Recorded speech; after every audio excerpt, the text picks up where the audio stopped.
ઉનાળામાં એસી હોય કે ન હોય પણ તમારા રસોડાની આ 3 વસ્તુ જો તમે રોજ લેશો તો તમને એસી જેવી ફિલિંગ કરાવશે. સૌથી પહેલું છે કાળી દ્રાક્ષ, જેને આયુર્વેદમાં શીતવીર્ય કહી છે, નબળાઈ ઓછી કરે છે અને શરીરમાં ઠંડક પણ નેચરલી આપે છે. બીજું છે માખણવાળી છાશ.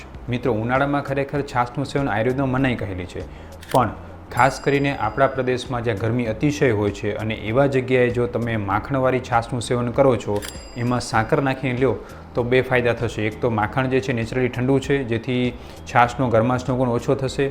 બીજું, છાશ અને માખણવાળી છાશ છે દ્રવપ્રધાન હોવાને કારણે શરીરમાં થાક નબળાઈ નહીં લાગવાથી એમાં સાકર નાખશો એટલે વધારે ઠંડી થશે. એટલે સાકરવાળી માખણવાળી છાશ આ બીજું છે કે તમારે નેચરલી ઠંડક આપે છે.